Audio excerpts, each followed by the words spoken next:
Good morning. Good morning, gentlemen. Thanks for having me on. Of course, Doug, I have a paper here that says you are our 1,500th guest on the morning show. Wow. How about that?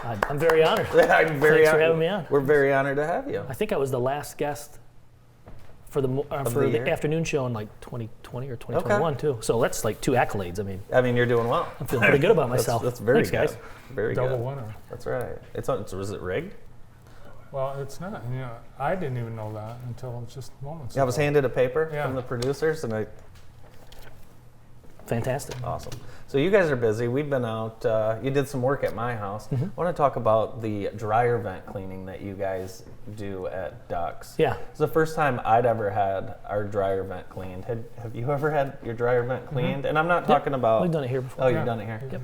Most people think it's just lifting up the lint trap and cleaning it. That's a part of it. Not so fast. Yeah. I mean, that's a good start. That's what you should be doing. Yeah. Every time you wash your clothes, you should Yeah. empty out that lint guard. That'll extend how long you need to go in between cleanings. But they recommend that's something that you should do annually, both the fire administration and all the insurance companies, because of course it's efficiency, but it's mostly the hazard of a fire. So, a good key indicator is if it's taking more than one cycle to dry your clothes. Okay. Something's wrong, and it's usually the line as opposed to the dryer itself. Okay. And so what we do is we come out, we disconnect it from the back of the dryer, we clean out the back of the dryer. Then what we would do is we'll run this like basically a long flexible rod, and we have air compressors mounted on our trucks, and we run that line and the air into that line, and we're gonna basically blow. We use brushes as well to dislodge that the lint, and we push it out of the system, then we clean up the mess. Yeah, it's easy too. You guys aren't in the house for hours. You really just need to go into the laundry room and then back outside, and it's done. You'd think in 2022 we'd have clothes that didn't shed so much lint. No, I don't think Where that's. does it come from? Where does it come from? I don't know, but they need to keep making it. I don't want to be out of business here. Eventually, the sweater's going to be. There's not going to be anything left, right? All the No, lint. I What don't is know. lint? No, What is lint? you have dirt, pets, all the stuff. You wouldn't believe what Doug finds in some of these folks' dryer vents. Well, guys like Andy, Andy's always got new shirts on. Every single time I see Andy's got a new shirt on. So guys like him keep us in business. Yeah, that's for sure. But you guys, we have a couple before and afters, and no one is looking through their own. At least I'm not opening up that grate and looking down there. It looks like this was like a garbage can grate of some sort. Yeah, we find a lot of interesting things in duct systems. But people are breathing. Yep. They're living, and a lot of people, they don't even know they have this in their systems, do they? Yeah, and just the registers, that's a pretty good key indicator that the system needs to be clean, but you're absolutely correct. Every time the system kicks on, and this time of year our systems are running up to 7 times an hour, you're breathing this stuff in. And it's an efficiency thing as well. Yeah. Obviously, if the system's clean, it's going to run more efficiently. It's not going to take as much power to run. You ever find any money? Nothing of major value, but yeah, we found some. We actually get called out when we remove a lot of rings. Sure. It tends to be a good stash area for teenagers. They like to hide things in there, and we find that stuff, and we always take it out and we put it. We don't want to put it back in the ducts, but we put it on the floor next to the register, and those Just put it on the kitchen table. Those are probably some awkward conversations after we leave, but yeah. That's crazy. How about socks? Both in dryer vents. Where do they go? Where do they go? We do find socks in the back of the dryers. Really? The back of the dryer. The back of the dryer. I don't know why. I don't know how they get there, honestly, but they end up there, and that really clogs up a line really quickly. Yeah. Well, it's a great time, obviously, with winter here to get your system checked, and especially that dryer vent. It's a simple thing, very inexpensive. You can do, and important for home maintenance for sure. Absolutely. Well, it makes your dryer run much more efficiently. It too. does. Yeah. So your other business, Home Steady, we've been familiar with you guys. You guys were back, helped us with a new porch railing on the back. You guys have done some other things. What's the best way to find out if a project I have is something that Home Steady can do?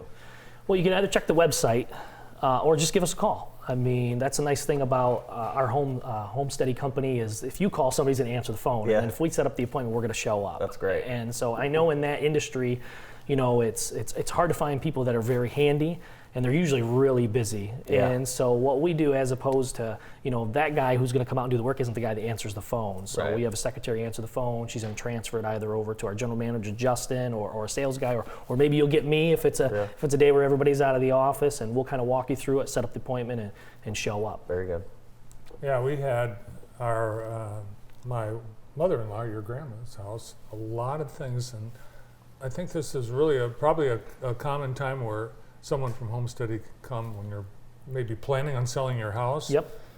All the things that have been just hanging out there that need to be taken care of, you can go through and do them all, and that's what you did with our situation. Yeah, we did, and that's what we specialize in. We come out, we like to get houses ready to go on the market, but this time of year, I mean, we're doing a lot of gutter cleanings.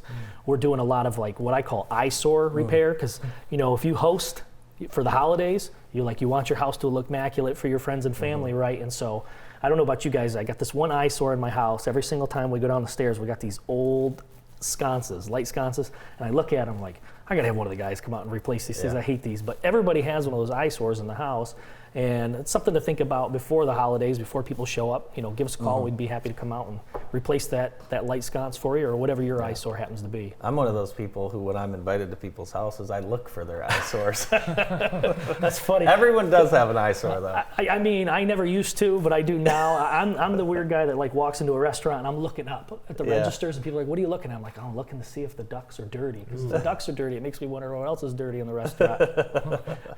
What's your eyesore at your house? Oh man, how much time do you have? I've got a little piece of like drywall corner bead coming away from a corner. I'm like, that's something you guys. That's something we do. Quick and easy fix. A screen. I actually was telling Doug this. One of my screens is broke, but the dogs are using it as an in and out. So I'm going to keep it broke for now. But screen repair, that's one thing. Did the dogs break the screen? They sure did. Yeah, they sure did. Because they were trying to get outside one day after a squirrel, and they just broke the screen. So now it's not very efficient during the winter, but. Well, if you get tired of looking at it, I know somebody can install a doggy door for you. Hey, oh yeah, there you go. Yeah. There you go. Your brother has one of those screens that's broken. James walked through it. Yeah. He really wanted to get outside as well. Yeah, he did. That's funny. The Ductz and Homesteady businesses, locally owned, part of a nationwide team, and here in Jackson, Doug Warren, the owner, and you personally are on the job. When we did the duct cleaning here at JTV, you were here the whole time and making sure that everything went smoothly, and the day after, it was amazing. Everyone was remarking, and there were some people that didn't know what happened, that we had it done. Yeah. Everything smelled so clean and fresh. Yeah, it is amazing. Yeah. Especially after a big remodel. I mean, you guys put in this beautiful studio, had O'Hara put this beautiful studio in for you. All that remodeling creates a lot of construction debris, and it just gets pulled into the HVAC system, and once again, you're breathing that in, and especially if you're someone who has respiratory issues, it really affects you, constantly sneezing and coughing. Doug reminded us that the Michigan State Spartans pulled an upset last night in double overtime over top-ranked, I think they're number 4. Kentucky, Yeah, Kentucky. Yeah, I think big they're for Kentucky. Wow. I believe they said that it was Tom Izzo's first win as an unranked team over a top 5 team. Really? Wow, that's awesome. Yeah. Big win for Sparty. Big win. Very big win. Yeah, unranked over number 4. Doug, you're also heavily involved in the community. I know you're busy with the JCCA, and talk about kind of the community involvement and why it's so important for yourself and your businesses to be involved. Well, like you mentioned, we're a family-owned company. My wife works there. My dad works there. My cousin works there, and so we're pretty tight-knit there, and we try to treat everybody that works there like family. And I think that's important in a small community like Jackson. I mean, it is a small community. It feels larger than it is sometimes, but I really, we know everybody, right? And I enjoy being involved in a lot of these community functions because it allows you to get out and talk to those people, figure out what you can do to help them out. And I really like doing. I used to coach a lot. I really like doing like junior achievement I like working with kids. We do the Scholar Athlete of the Week Yeah, of award. course. It's fun to interview those kids, talk to these kids about what they plan on doing after they graduate from high school. You know, and then with the JCCA, we do scholarships. We do startup money for kids that are going into the trades, and so. You know, that's one of those areas that we really need to grow and get these kids that are graduating from high school and get them to go into the trades, and we're trying to incentivize them by offering the scholarships and the startup money, and so awesome. we really enjoy doing those things. Awesome. Good to see you. Have a happy Thanksgiving, you and your family. Yes, thank you. You as well. Thanks for having me on, guys. Doug Warren, owner of Ductz of Mid-Michigan and Home Steady of Greater Jackson. More of the morning show after this.